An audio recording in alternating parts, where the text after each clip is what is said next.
Nadreen, Quetta में बलूचिस्तान में खौफनाक दहशतगर्दी के हमलों के बाद वज़ीर आज़म पाकिस्तान शहबाज शरीफ साहब और फील्ड मार्शल आसिम मुनीर, ये दोनों लोग और दीगर बहुत सारे लोगों को लेकर ये लोग गए कोयटा में खसूसी परवाज़ों पे, और कोयटा में जाकर इन्होंने मीटिंग की है। लेकिन जिन लोगों के साथ दहशतगर्दी हुई, जिन लोगों के साथ जुल्म हुआ, उनसे मुलाकात नहीं की गई। वो लोग इंतजार करते रहे, बार बार कहते रहे, बल्कि पैगामात भी आए कि लवाहिकीन से मुलाकात की जाए, उनके शिकवे उनके गिले सुने जाएं।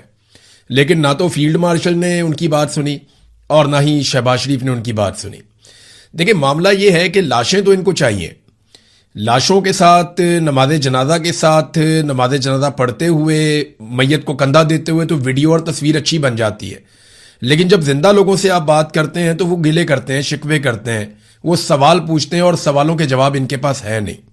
लिहाजा उनसे मुलाकात नहीं की और ये उन्हें छोड़कर वो एहतजाज कर रहे थे। उन्होंने अपने लवाहिकीन यानी पुलिस वालों की लाशें सड़कों पे रखी हुई थी। वो इंतजार कर रहे थे कि हमसे कोई बात करेगा। भाई, आप वहां नहीं जा सकते तो आप उन्हें पैगाम भिजवाइए कि अपने नुमाइंदगान को भेजें, हमारे साथ आकर बैठकर बात करें। लेकिन उनसे बात नहीं की और शहबाज शरीफ साहब वापस आ गए। अगर ये वहां ना गए होते या फील्ड मार्शल या शहबाज शरीफ वहां पे ना होते तो हम कहते ठीक है जी, ये वहां पे है ही नहीं तो ये कैसे बात करें। फिर तो कहा जाता कि बुकटी को बात करनी चाहिए। लेकिन जब ये गए वहां पे तो इसी मकसद के लिए गए थे ना, जो लोग शहीद हुए उनसे इजहारी यकजहती के लिए। उनके लवाहिकीन को मिले बगैर आ गए, वहां पे कोई बातचीत भी नहीं की उनके साथ। तो अपने तौर पे कहते जी एपेक्स कमेटी में हमने बड़े अहम फैसले कर लिए हैं। मैं ना आपको एक कांस्टेबल की कहानी सुनाता। ये एक पुलिस एहलकार है बलूचिस्तान, नाम है इसका अकबर शरानी। बिल्कुल एक नौजवान पुलिस एहलकार है। एक हफ्ते के बाद इसकी शादी थी। ये शहीद हो गया इस इंसिडेंट में। इसकी लाश अस्पताल से निकाली इसके लवाहिकीन ने और लाकर सड़क पे रखी और एहतजाज कर रहे थे। इसकी 7 बहनें हैं, ये इकलौता भाई है और इसका कोई भाई नहीं है। ये अपने माँ बाप का वाहिद सहारा भी है। तो इसकी लाश जो है वो बहुत ही गरीब है। इसके घर वाले इतने अमीर लोग नहीं है। वो बेचारे पहले बड़ी मुश्किल से इसकी लाश उन्होंने हासिल की, सड़क पे लेकर गए, वहां एहतजाज कर रहे थे। एहतजाज करने के बाद आबाई इलाके में लाश को मुंतकिल करना था। तो उन्होंने हुकूमत से राब्ता किया, सरकार से राब्ता किया कि जनाब एक एम्बुलेंस दे दें, हमने अपनी लाश को घर लेकर जाना, एक शहीद की लाश को। और उन्हें एम्बुलेंस नहीं दी गई सरकारी। फिर जो लवाहिकीन थे उन्होंने आसपास मौजूद लोगों से चंदा इकट्ठा करना शुरू किया। 30,000 रुपया उन्होंने चंदा इकट्ठा किया, आपस में पैसे डाले और कुछ उन्होंने इधर उधर से चंदा इकट्ठा किया और उस चंदे के पैसे से उन्होंने एक एम्बुलेंस का बंदोबस्त किया और उसमें अपने शहीद की मैयत को लेकर अपने इलाके में चले गए।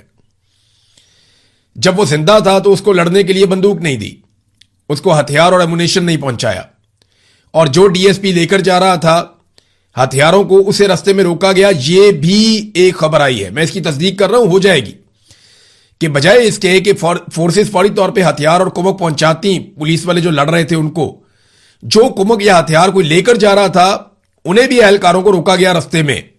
फिर मकामी लोग निकले अपने वेपन्स लेकर, जितने उनके महदूद वेपन्स थे उन्होंने भी मुकाबला किया। लेकिन 200 शरपसंद थे या 200 दहशतगर्द थे जिन्होंने हमला किया हुआ था।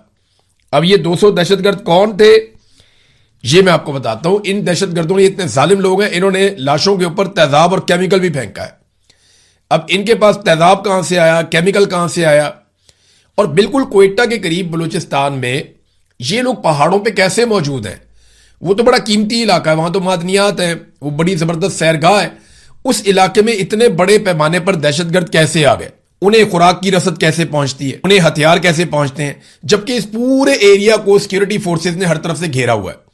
ये सवाल मैं बार बार अपने आप से भी पूछ रहा था, मकामी लोगों से भी पूछ रहा था। तो मुझे एक चीज पता चली कि यानी जो क्लेम मेरे सामने आया वो ये है कि ये अफगानिस्तान की जो अफगान फोर्सेस थी ये उनके लोग भी हैं। अफगान फोर्सेस के बारे में मैं आपको बता देता हूं। जब तालिबान ने अफगानिस्तान के ऊपर कब्जा किया तो अफगान फोर्सेस के एक बहुत बड़े हिस्से ने सरेंडर कर दिया था। लेकिन उनमें से कुछ लोग जो है वो पाक अफगान बॉर्डर एरियाज में आकर छुप गए थे और उन्होंने पनाह ले ली थी। और क्योंकि पाकिस्तान की फौज बड़े लंबे अरसे से उनके साथ काम करती रही है तो उन्हें मौका भी मिला। अब वो लोग भी यहां पे बहुत बड़ी तादाद में मौजूद हैं जिनके पास ट्रेनिंग भी है और जदीद हथियार भी है। अब कुछ जराए ये कह रहे हैं कि उन्हें यहां पे इसलिए पनाह दी गई थी क्योंकि वो तालिबान के दुश्मन है और जब मौका मिलेगा तो उन्हें तालिबान के खिलाफ इस्तेमाल किया जा सकता है, और उन्हें टीटीपी से लड़वाने के लिए यहां पे इकट्ठा किया गया। अब कुल मिलाकर हमें जो बलूचिस्तान से पिक्चर आ रही है वो ये है कि स्मगलरों को इकट्ठा किया जा रहा है, उन्हें मुसल्लह किया जा रहा है। जो जराइम पेशा लोग हैं जिनके सरों के ऊपर इनामात थे उन्हें भी इकट्ठा किया जा रहा है, फ्री हैंड दिया जा रहा है। फिर जो अफगान फोर्सेस थी जिनसे तालिबान लड़ते थे वो भी यहां पे इकट्ठे किए गए हैं। तो इस तरह अलग अलग किस्म के ग्रुप्स को इकट्ठा करके एक बहुत बड़ी फोर्स तैयार की जा रही है अलग अलग किस्म की। और इनका काम है ये नेशनलिस्ट जो है उनके साथ लड़े, कौम परस्तों के साथ, या बीएलए के साथ लड़े, या दीगर तंजीमों के साथ लड़े, या टीटीपी के साथ लड़े।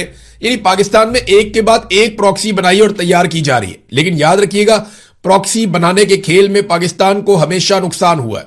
इदारों ने वक्ती तौर पे फायदा हासिल किया, लेकिन end of the day ultimately Pakistan को इसका नुकसान हुआ है।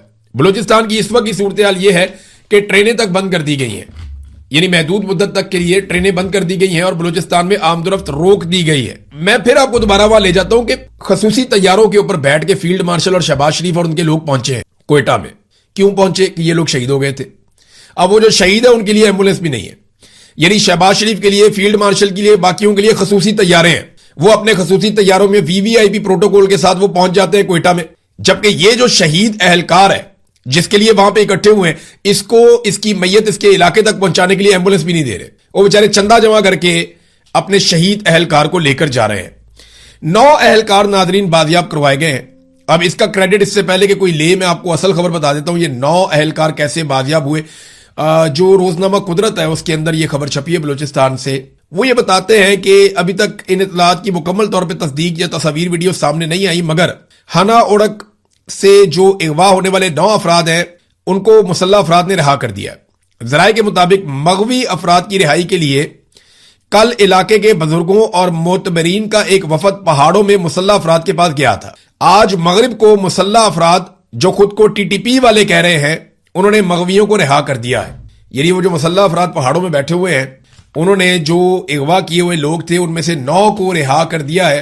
और वहां पर आपको यह भी पता है कि 18 के करीब लोगों को शहीद करके उनकी लाशें पहाड़ों में जो है वो फेंक दी गई थी, जिन्हें फिर बाद में मुतासरीन और लवाहिकीन अपनी मदद आपके तहत वहां पे मजदूरों और गाड़ियों को ले जाकर उठाकर लाए थे।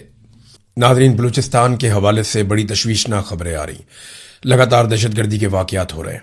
एक और वाकया दहशतगर्दी का हुआ जिसमें 2 क्रिकेटर्स को कत्ल किया गया। दोनों का ताल्लुक अकलियत के साथ था और इसमें एक दावा भी किया गया, ये जो कत्लेआम किया गया है क्रिकेटर्स का, इसमें जो मुलव्विस गिरोह है वो है जी IS खुरासान। उन्होंने ये जिम्मेदारी कबूल की है। ये वाकया मस्तूंग में हुआ है और उसके बाद जो है वहां पे काफी कशीदगी है। मसीही बरादरी से ताल्लुक है। दोनों अफराद, दोनों खिलाड़ी थे और क्रिकेट के प्लेयर्स थे। वहां एक ग्राउंड के अंदर इन्हें कत्ल किया गया और लगातार सड़कों के ऊपर गाड़ियां रोकते हैं, आग लगा देते हैं।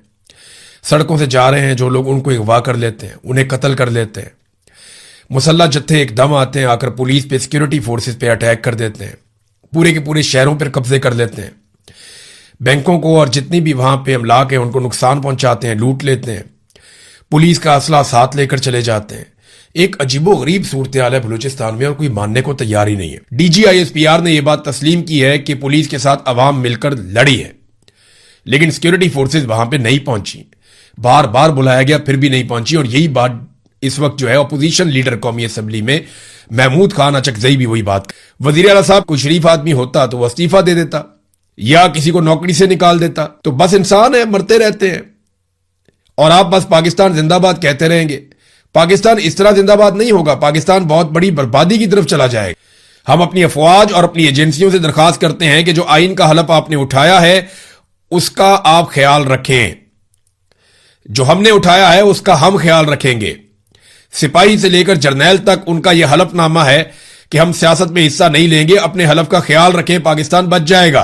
फिर इसी तरह असद कैसर साहब जो साबिक स्पीकर कौमी असम्बली थे, उन्होंने बताया कि हमने अख्तर जान के हवाले लगभग 400 ऐसे लोग किए थे जो जबरी तौर पर गुमशुदा थे। यानी जब इमरान खान साहब का दौरे हुकूमत आया तो उन्होंने आते ही बलूचिस्तान के मामलात को हल करने के लिए तेजी से इकदाम किए। 400 लापता अफराद को बाजियाब करवाया गया और अख्तर जान मेंगल साहब के हवाले किया गया। लेकिन उसके बाद इमरान खान साहब के खिलाफ साजिशें शुरू हो गई। फिर रजीम चेंज ऑपरेशन कर दिया गया और उसका नतीजा आज आप सबके सामने है कि वो बलूचिस्तान जिसको सही डगर पे लाया जा रहा था, आज उसके हालात आपके सामने। अचकज़ई ने कहा कि आपने मारना है तो कितनों को आप मारेंगे, फिरौन से ज्यादा तो आप नहीं मार सकते। ये मुल्क हमारा है, आए अहद करें, हर इदारा अपने अहद के मुताबिक रहे। देखिए पाकिस्तान का हल भी यही है। फजलुर रहमान साहब बार बार ये बात कहते रहे। देखिए सबने बताया कि बलूचिस्तान में अमली तौर पे आपका इक्तदार या आपका कंट्रोल खत्म हो चुका है। कोयटा में एक आदमी को बिठा देने का मतलब ये नहीं है कि आप बलूचिस्तान पे हुकूमत कर रहे हैं। आप सिर्फ बलूचिस्तान के वसाइल पे हुकूमत कर रहे हैं। आप वहां से सिर्फ मादनियात निकाल रहे हैं और दिन के वक्त आप भारी सिक्योरिटी के अंदर ट्रेवल करते हैं, आपके मफादात बलूचिस्तान में, आपकी स्मगलिंग बलूचिस्तान से होती है, आपका मंशियात का कारोबार बलूचिस्तान में होता है, तो बलूचिस्तान से अंडे बच्चे तो आपको मिल रहे हैं, पैसा तो आपको बहुत मिल रहा है, लेकिन बलूचिस्तान आपके कंट्रोल में नहीं है। जब दिल करता है, जहां पे दिल करता है, दहशतगर्द आते हैं, आकर अटैक करते हैं और बेबसी होती है एजेंसियों की। अब यह दावा किया गया कि जो पुलिस एहलकार जिनकी लाशें भी वापस की गई हैं वो दहशतगर्दों ने अपनी शराइत पर वापस की हैं। यानी 18 एहलकारों को वो उठाकर ले गए, 9 को वो पहले शहीद कर गए, 42 टोटल उन्होंने शहीद कर दिए 72 घंटों के अंदर। और वो जो लाशें उन्होंने वापस की हैं वो भी उन्होंने शराइत रख के वापस की हैं कि ये शराइत हमारी मानो, हम आपको लाशें देते हैं, वरना लाशें भी नहीं देते। और अब लाशों पे ये सूरत हाल है कि बलूचिस्तान में शदीद गमो गुस्सा है। गमो गुस्सा किस पे है? पाकिस्तान की मिलिट्री एस्टेब्लिशमेंट पे और उनकी बनाई हुई सूबाई हुकूमत पे। और गुस्सा किन्हें है? जिनके लोग शहीद हो गए। मैं पुलिस वालों के लवाहिकीन की बात कर रहा हूं। वहां अस्पताल के अंदर फड्डा हो गया। देखे ना, इनकी कोशिश ये होती है कि यहां पे जितने शहीद हैं इनकी बॉडियां हम ले जाएं, ले जाके एक महफूज जगह पे रखें, फिर हम जनाब इस्लामाबाद से बुलाएं वजीर दाखिला को, वजीर आजम को, फील्ड मार्शल को, और वहां पे हम नमाज जनाजा करवाएं, सारी दुनिया को बताएं देखिए हम कितनी कुर्बानियां दे रहे हैं, और वहां पे खड़े हो नमाज जनाजा पढ़ाएं। और वो उस तरीके से देखते हैं चीजों को। लेकिन आम आदमी बहुत गुस्से में है कि यार तुम हमारे जनाजे पढ़ने आ जाते हो, हमारी मदद करने नहीं आते। जिस वक्त हम पे गोलियां चल रही थी, हम बार बार कह रहे थे, सोशल मीडिया पे कह रहे थे, इंतजामिया से राब्ता कर रहे थे, सिक्योरिटी फोर्सेज क्यों नहीं आई उस वक्त लड़ने के लिए? उनके पास जदीद असला था, वो आके तालिबान के ऊपर या जो भी वो ग्रुप था उसके ऊपर आके अटैक कर सकते थे, या जो जत्था आया हुआ था उसके ऊपर हमला कर सकते थे, लेकिन नहीं किया गया। वो वक्त जाया किया गया। ना सिर्फ पुलिस वालों को मरने के लिए छोड़ दिया गया, बल्कि बाद में जो यरगमाल बनाकर गए उनको उन्होंने शहीद कर दिया। और डीजीआईएसपीआर कहते हैं जी हमने कामयाब ऑपरेशन किया। कामयाब ऑपरेशन का मतलब यह होता है कि आप अपने लोगों को छुड़ा कर ले आए, लेकिन आप जब छुड़ाकर नहीं लाए तो इसका क्या मतलब है? कि आपका ऑपरेशन कामयाब नहीं हुआ, बल्कि आपका ऑपरेशन नाकाम हो गया, बदकिस्मती से। नाज़रीन, बलूचिस्तान के मामले पे मैं फिर वही बात कहूंगा कि जब तक पाकिस्तान की मिलिट्री एस्टेब्लिशमेंट डंडे से बलूचिस्तान को कंट्रोल करने की कोशिश करती रहेगी, यही सूरत हाल रहेगी। ये बहुत बड़ा सूबा है, यहां बहुत सारे वसाइल हैं। या तो आप सारे लोगों को मार तो नहीं सकते ना, आप सारे लोगों को कंट्रोल कर सकते हैं। यही पॉलिसी बलूचिस्तान में है, यही पॉलिसी कश्मीर के अंदर है। इस पॉलिसी को बदलें, अवाम के मुंतखब नुमाइंदों को आने दें।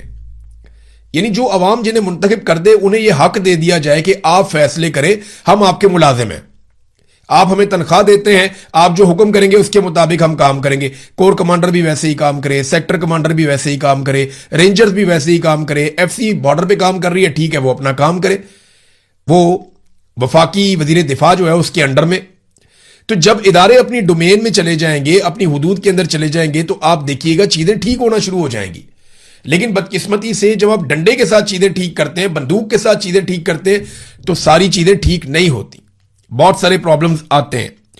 अब नाज़रीन, पाकिस्तान तहरीक इंसाफ ने खैबर पख्तूनख्वा में अपनी गलती मान ली, लेकिन मुझे पीटीआई की तो मुझे समझ आ गई ना कि पीटीआई ने गलती की और वो बहुत सारी प्रिविलेजेस, बहुत सारी सहूलियात, बहुत सारी मुराद वो लेने के चक्कर में थे, जिनके इमरान खान भी खिलाफ हैं। लेकिन वो पकड़े गए, रोला पड़ गया, छुपा छुपा के काम कर रहे थे, पकड़े गए। लेकिन पीटीआई पीछे हट गई, ये तो बात समझ आती है। नून लीग की वजह समझ नहीं आई। यानी दिन के वक्त नून लीग वाले बैठे हुए हैं खैबर पख्तूनख्वा के वजीर इत्तलाआत के साथ और डिफेंड कर रहे हैं उस बिल को, अपने ट्वीट्स के अंदर, सोशल मीडिया के ऊपर, अपने बयानात के अंदर, अपने वीडियो बयानात के अंदर, वो सारे के सारे डिफेंड कर रहे हैं इस बिल को, नून लीग वाले। शाम को इख्तियार वली बैठता है टीवी के ऊपर और वो सारे कहते हैं जी नहीं ये गलत है। वो एक कहता है नून लीग वाला गलत है, दूसरा कहता है जी ठीक है मैं उसकी हिमायत करता हूं। तो इनकी कोई पार्टी पॉलिसी नहीं है। इन्हें जहां मफाद मिलता है ना, ये बेचारे वहां से मफाद ले लेते हैं। और वैसे भी इन्होंने कौन सा इलेक्शन लड़के आना है? इनको फॉर्म 47 चाहिए। जिसके किसी फौजी के साथ, अच्छे जर्नैल के साथ ताल्लुकात होंगे, वो अपना फॉर्म 47 लेकर आ जाएगा। अब तो जर्नैलों के अपने रिश्तेदार भी इलेक्शन लड़ते हैं और उन्हें तो इलेक्शन जरूर जितवाया जाता है, पूरी बंदोबस्त करके जितवाया जाता है। तो नाज़रीन, ये पाकिस्तान तहरीक इंसाफ ने अपनी गलती तस्लीम कर ली, लेकिन पीएमएलएन को अभी भी समझ नहीं आ रहा कि उन्होंने इधर जाना है या इधर जाना है। लेकिन अली अमीन गंडापुर साहब ने बड़े अजीब मौके पे अजीबोगरीब स्टेटमेंट दे दिया इसी चीज को लेकर। यानी जब ये चीज खत्म हो गई तो उनका स्टेटमेंट आया। बात तो उनकी जायज है गंडापुर की, पहले बात सुन ले उन्होंने कहा क्या। गंडापुर ने कहा कि ये व्हाट्सएप ग्रुप है पाकिस्तान तहरीक इंसाफ का, उसके अंदर गंडापुर ने एक ऑडियो पैगाम जारी किया कि जनाब जो तनख्वाहों में इजाफा मांगते हैं ना, उन मेंबरान के नाम पब्लिक किए जाएं। सूबे में ड्रोन हमले हो रहे हैं, वो तो गंडापुर साहब के दौर में भी हो रहे थे। सूबे में सूबाई हुकूमत के फंड से ऑपरेशन हो रहे हैं और मजीद भी होंगे। ये गंडापुर साहब के दौर में हो रहे थे, लेकिन क्योंकि वादा किया था सुहेल अफरीदी ने कि उनके दौर में ना तो ऑपरेशंस होंगे और ना ड्रोन हमले होंगे, लेकिन सुहेल अफरीदी अपना वादा पूरा नहीं कर सके और वो कंप्रोमाइज हो गए ऑपरेशंस को और ड्रोन हमलों को लेकर। तो मेंबरान असेंबली और वुज़रा खराब क्वालिटी की वजह से काम रुकवा रहे हैं और भर्ती होती है, तबादला होता है। इसी महकमे के लोग सबूत के साथ प्रेस कॉन्फ्रेंस कर देते हैं। बैड गवर्नेंस की लान तान भी हमारे ऊपर आ रही है। अब जिस जिसको चाहिए ज्यादा तनख्वाहें जरा वो बता देना, उनके नाम सामने लाए जे। ये इस किस्म का उन्होंने मुतालबा किया कि बताएं कौन कौन चाहता है कि वो तनख्वाहों में उसको इजाफा मिले। अपने पार्टी और लीडर के नजरिए की बलि नहीं चढ़ा सकता। ये जनाब अली अमीन गंडापुर साहब का एक स्टेटमेंट आया इस मौके पर, जब नजरसानी करने का कह दिया सुहेल अफरीदी ने पहले ही। सुहेल अफरीदी ने टाइमली इसमें जो है ना वो बैकफुट पे चला गया, वरना सुहेल अफरीदी के लिए मुश्किलात बहुत बढ़ जाती हैं। लेकिन असल मुश्किलात सुहेल अफरीदी के लिए वही है। खैबर पख्तूनख्वा में ऑपरेशंस भी हो रहे हैं, ड्रोन हमले भी हो रहे हैं और सुहेल अफरीदी टस से मस नहीं हो रहे। इमरान खान ने कहा था कि स्ट्रीट मूवमेंट की तैयारी करो और टक्के की तैयारी इन्होंने स्ट्रीट मूवमेंट की भी नहीं की। तो इमरान खान के जो 3-4 अहकामात अभी तक सुहेल अफरीदी तक आए थे, जो बड़ी वजाहत के साथ आए थे, उनमें से एक के ऊपर भी सुहेल अफरीदी अमल दरामद नहीं कर सके। और जब बाहर निकलने का वक्त आया, जब डट के खड़े होने का वक्त आया, तो सुहेल अफरीदी साहब 4 दीवारी में अपने आप को बंद करके इनडोर एहतजाज शुरू कर गए। ये कितनी अफसोसनाक बात है कि पाकिस्तान तहरीक इंसाफ का वर्कर सड़कों पे खड़ा होकर आवाजें दे रहा था और सुहेल अफरीदी एक 4 दीवारी के अंदर बंद था और वो मोहसिन नकवी के फोन का इंतजार कर रहा था कि कुछ ना कुछ करके मोहसिन नकवी मुलाकात करवा देगा। वो अब तक नहीं हुई। ये नादरीन हालात है। तो नादरीन एक और चीज मैं आपको बताता हूं। ये जो पंजाब के अंदर मरियम नवाज साहिबा और इनके लोग कहते हैं हम बहुत इंसाफ परवर हैं, बहुत इंसाफ कर रहे हैं। एक ऑस्ट्रेलिया की बच्ची थी हानिया, ऑस्ट्रेलिया से आई हुई थी। जब वो शहीद हो जाती है सीसीडी की गोलियां चलने से, 9 साल की बच्ची, तो फिर चट्टा साहब भी वहां पहुंचते हैं, डीआईजी भी पहुंचता है, बाकी सारे भी पहुंचते हैं, पंजाब की सारी पुलिस लाइन हाजिर होती है, वहां पे जाके फूल रख के आती है। लेकिन इसके बावजूद उन लोगों के साथ कितना जुल्म किया जा रहा है, जरा ये आप पढ़ें, आप हैरान हो जाएंगे। ये बच्ची के वालिद ने अब दरखास्त दी है, पुलिस के खिलाफ दरखास्त दी है। यानी हमें तो ये बताया जा रहा था कि सीसीडी से गलती हो गई, बहुत बड़ा जुर्म हो गया, हमने बंदा पकड़ लिया, हम इंसाफ करके देंगे, लेकिन अंदर खाते ये क्या कर रहे हैं जरा ये देखें। वो बंदा ये बताता है कि जनाब मैं ऑस्ट्रेलिया का शहरी हूं, मैं, मेरी बेटी और मेरा बच्चा, हम लोग वहां पे मौजूद थे। तो उस वक्त जब हम जख्मी हो गए तो हमें पहुंचाया गया डीएचक्यू अस्पताल में। तो वहां पे अतीक नामी सिपाही आया और उसने इंतहाई बदतमीजी की। जब मकामी पुलिस थाना सिटी एसआई एहसन अब्दुल्ला वो भी वहां पहुंच गया। अतीक और एहसन अब्दुल्ला ने मेरे से सारा वाकया सुना। मैंने उसे बताया कि किस तरीके से हमारे ऊपर गोली चलाई और पुलिस वाले ने चलाई। जिसके बाद वो दोनों मेरे पे दबाव डालना शुरू हो गए कि सादे कागज के ऊपर दस्तखत करके मैं अंगूठा लगा दूं तो तब जो है वो डॉक्टर के पास जाने की इजाजत दी जाएगी। उन्हें गोलियां लगी, वो जख्मी है, उन्हें कह रहे जी सादा कागज के ऊपर अंगूठा लगाओ और दस्तखत करो तो हम तुम्हें डॉक्टर के पास जाने देंगे। ये एक एसआई यानी सब इंस्पेक्टर और एक पुलिस वाला कर रहे थे। तो साहिल और साहिल का बेटा जिंदगी और मौत की कश्मकश में थे। कहते मैं और मेरा बेटा बहुत ज्यादा जिंदगी और मौत की कश्मकश में थे। मेरी बेटी जो है हानिया अहमद इंतकाल कर चुकी थी और मेरी बीवी जो है शदीद सदमे की वजह से बहुत परेशानी की हालत में थी। सादे कागज पर अंगूठा लगवाने के बाद हमारा तिब्बी मुआयना करवाया गया और बाद में डॉक्टर ने हमें बेनजीर भुट्टो अस्पताल रावलपिंडी में मुंतकिल कर दिया कि इनकी हालत सीरियस है। उनकी हालत सीरियस है, पुलिस कह रही जी इधर अंगूठा लगाओ, इधर दस्तखत करो, वरना हम आपको आपका इलाज भी नहीं करवाने देंगे। ऐसी घटिया पुलिस बना दी गई है पंजाब में सीसीडी। क्योंकि ये इसके बाद वो बताते हैं जनाब फिर दूसरे दिन हम अपनी बेटी के जनाजे में गए और जनाजे के बाद तफ्तीशी अफसर मोहम्मद इरफान, ये भी एक सब इंस्पेक्टर है सीसीडी का, कहते जी उससे मुलाकात हुई। इस दौरान मुझे कहते पता चल गया था कि मोहम्मद शुजात कांस्टेबल ने सीधी फायरिंग की है और उसकी वजह से यह वाकया पेश आया और इसके ऊपर एक एफआईआर भी दर्ज कर दी गई है। अब वो ये कहते हैं कि एफआईआर के अंदर 302 की बजाय 322 दर्ज की गई और यह साबित करने की कोशिश की गई कि यह गलती से कत्ल हो गया। यह जनाब सीधी गोली जानबूझकर नहीं चलाई गई। पूरी दुनिया में कहीं पुलिस वाला ऐसी हरकत करना सारी जिंदगी के लिए नौकरी भी गई और जेल में सड़ेगा, लेकिन पाकिस्तान में वो कहते जी गलती हो गई। वो कहते जी गलती नहीं हुई, उन्होंने जानबूझकर एफआईआर के अंदर यह लिखा कि हमारी गाड़ी के पीछे से छुपकर मुल्जिमान फायरिंग कर रहे थे पुलिस वालों पे, जबकि यह बात बिल्कुल झूठ है। उन दोनों मुल्जिमान ने या दोनों जो डाकू थे उन्होंने कोई फायर नहीं किया पुलिस वालों के ऊपर। अब ये देखें आप, इन दोनों को भी कत्ल कर दिया गया कि जनाब इन्होंने पुलिस पे फायरिंग की है, तो अगले दिन पकड़ के इन दोनों को पार कर दिया। वो कहते हैं कि इन दोनों ने कोई फायर नहीं किया पुलिस के ऊपर, पुलिस ने अंधाधुंध, इनके झाके ही खुल गए। मरियम नवाज ने इतनी खुली छूट दे दी है चट्ठा को, और चट्ठा ने अपनी पुलिस को, कि अब वो मार रहे हैं अंधाधुंध लोगों को, उन्हें कोई समझ नहीं आ रही। और यहां पे देखें वो कह रहे हैं कि आप इनके खिलाफ कानूनी कार्रवाई करें, जिन लोगों ने हम पे दबाव डाला, गलत एफआईआर दर्ज की और तहकीकात जो है उनको खराब कर रहे हैं। ये जानबूझकर गोली चलाई गई है, कोई क्रॉस फायरिंग नहीं हुई, एक तरफा गोली चली और वो पुलिस वाले ने चलाई है। तो ये कोई गलती से कत्ल नहीं हुआ, ये जानबूझकर कत्ल किया गया है।